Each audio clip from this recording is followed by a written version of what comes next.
Assalamualaikum warahmatullahi wabarakatuh. Perkenalkan, nama saya Muhammad Syairul Hafid dengan NIM J030420161 dari kelas praktikum TRK BP1. Pada kesempatan kali ini, saya akan menjelaskan sekaligus membuat dokumentasi mengenai praktikum pertemuan 12 mata kuliah jaringan komputer lanjut, di mana di sini pada fokus pembahasannya ada 5. Yang pertama ada instalasi GNS3 VM di VirtualBox. Yang kedua, install Mikrotik OS pakai OS CHR di GNS3. Yang ketiga, install Windows 7 di VirtualBox-nya.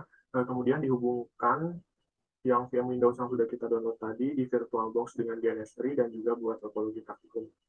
Baik, langsung saja. Yang pertama, kita akan melakukan instalasi GNS3 virtual machine di VirtualBox. Sebetulnya di sini untuk GNS3-nya saya sudah melakukan instalasinya. Kemudian kalau misalnya ingin menggunakan VirtualBox bisa. Nah, VirtualBox-nya itu dapat diunduh dari sini. Saya sudah melakukan download-nya. GNS3 VM OVA. Lihat. Nah, di sini saya sudah melakukan downloadnya pada bulan Agustus ya, pada bulan Agustus, dan ini sudah diintegrasikan sejak lama. Maka dari itu saya skip untuk yang nomor 1, langsung kita akan melakukan instalasi Mikrotik OS, yaitu CHR. Nah, dari mana sih kita dapat file image dari CHR-nya? Kita akses dari website mikrotik.com/download, yang mana nanti teman-teman akan dibawa kepada laman ini. Kita klik saja pada bagian ya, root host router. Di sini kita bisa download yang bagian raw disk image yang stable ya, yang stable. Di sini ada pada versi 6.49.7. Nah, kalau sudah nih, saya sudah melakukan download juga unduhan. Nah, ini tadi sudah dilakukan tadi siang, melakukan downloadnya. Sekarang kita lakukan pemasangannya pada GNS3-nya. Nah, caranya gimana? Pertama, pastikan teman-teman sudah membuka GNS3-nya, buat satu folder acak baru saja dengan nama bebas dan juga tempat penyimpanannya bebas. Kemudian kita klik pada bagian edit, reference, setelah itu kita klik bagian Kemu VMS. Nah, di sini saya sudah sempat membuat Mikrotik CHR, tapi nggak apa-apa. Kita buat lagi dengan cara klik new. Oke. Kita klik new. Setelah itu, kita beri nama sesuai yang diinginkan, yaitu Mikrotik CHR J030420161. Oh, kepanjangan. CHR J03. Nah, ini adalah nama saya ya. Kita klik next, name saya. Ya. Terus untuk RAM-nya kita kasih alokasinya nggak usah banyak-banyak, 64 MB saja. Untuk menu binary-nya sudah default aja. Setelah itu next, kita pilihan yang telnet. Kita next lagi. Untuk disk image-nya ya, di CHR 649/7. Terus kita klik finish. Nah, ini kalau misalnya baru ada, nanti kita bisa klik new image juga. Cari yang CHR, kalau udah kita klik finish. Nah, ini sudah ada CHR. Kita klik, pertama kita edit dulu ya. Kita klik edit. Di sini untuk simbolnya sebenarnya bisa disesuaikan sesuai dengan yang teman-teman minta. Cuman saya mengikuti dari default yang diminta aja. Kita masih waiting for localhost.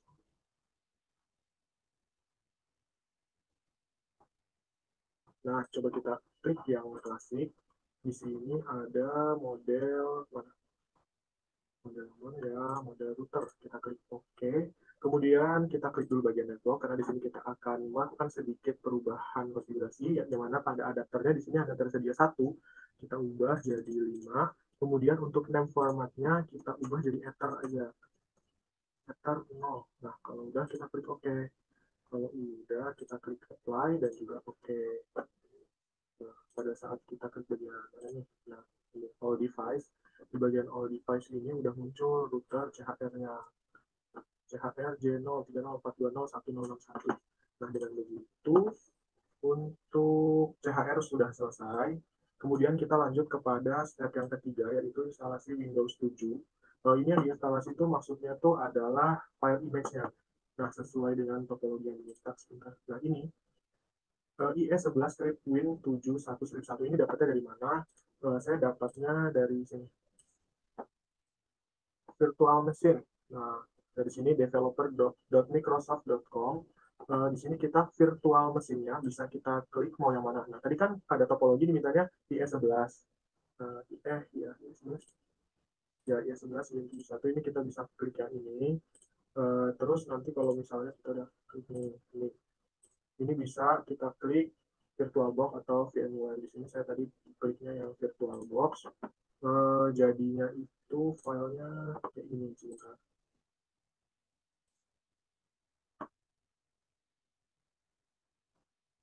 Oh, bukan.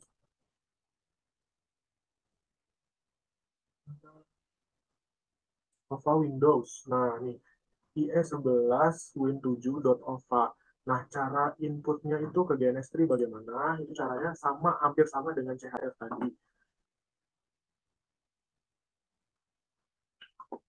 Kita klik edit, kemudian reference.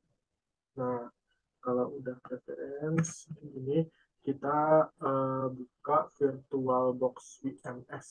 Nah, VirtualBox VMS ini di sini saya juga tadi udah melakukan percobaan, cuma nggak apa kita coba lagi. Nah, teman-teman, baik, kita lanjutkan. Mohon maaf, tadi sempat ada kendala azan Isya.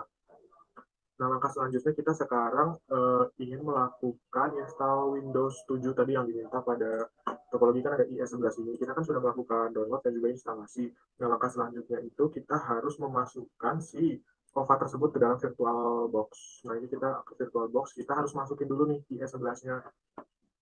Nah, kenapa harus dimasukin? Nah, karena kalau misalnya nggak dimasukin ke result virtual box ini, nanti nggak akan kebaca. Nggak akan kebacanya di mana? Ini ketika kita klik edit, preference, terus kita klik, bentar, kita tunggu. Nah, kita klik VirtualBox VMS ini, dan nanti kalau kita klik new, dia nggak akan kebaca di VM list-nya. Maka dari itu, kita harus input dulu nih, input IE11 Win 7-nya caranya gimana. Di sini saya sudah input. Pada saat nyoba-nyoba tadi, kita klik import appliance, kita klik file langsung aja. Filenya itu adalah si OVA-nya. Nah, OVA IE11 ini. Nah, IE11, kita klik open, kita klik next. Nah, ini pilihannya di sini untuk MAC address saya klik generate, habis itu klik import.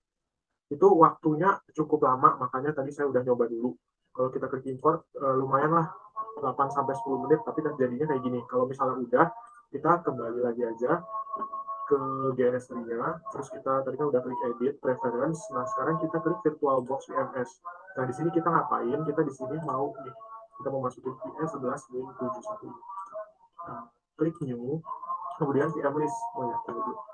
Ketika dia diklik VM list, dia akan otomatis kebaca. Lain cerita kalau misalnya tadi si VirtualBox-nya itu nggak dimasukin dulu, nggak diimport dulu ke ini, OVA-nya nggak diimport dulu ke VirtualBox, dia nggak akan kebaca.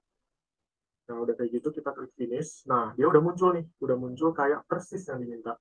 Kita edit dulu sesuai dengan yang diminta, yaitu Y11, terus saya tambahin saya J03042011061. Nah, kalau udah, kita mau simbolnya default aja ya. Kita klik OK, terus kita klik apply. Oke, nah coba kita coba. Di sini kita klik all device, apakah sudah bisa? Nah, ini 11. Nah, sudah bisa. Kalau sudah bisa, langkah selanjutnya adalah dengan membuat topologi praktikumnya. Untuk topologi praktikumnya, di sini butuh apa ini? CHR, switch router biasa. Kita pakai 7200 aja deh. Masih loading. Nah, 7200, terus ada VPCS ya, kalau nggak salah. VPCS 2, PC1, PC2 di sini saya bikin ya. Nah, kalau udah gitu, kita juga butuh switch. Switch. Nah, butuh switch yang nantinya akan menghubungkan ke PC1, PC2 sama IE11 ini. Terus di sini kita kasih CHR mikrotiknya. Disusul juga dengan R1 dan juga maaf, PC1 di sini, PC2 di sini, dan satu lagi. Nah, untuk penghubungan kabel berhubung di sini juga belum diketahui kabel terhubung kemana dan juga di sini router yang digunakan itu 3745 atau 7200. Maka dari itu topologi yang saya buat baru seperti ini. Yang terpenting adalah poin 1 dengan poin sampai dengan poin keempat sudah dilakukan dengan baik. Baik, mungkin cukup sekian demonstrasi dari pengerjaan praktikum pertemuan 12 mata kuliah JKL ini. Kurang lebihnya mohon maaf. Wabillahi taufiq wal hidayah. Wassalamualaikum warahmatullahi wabarakatuh.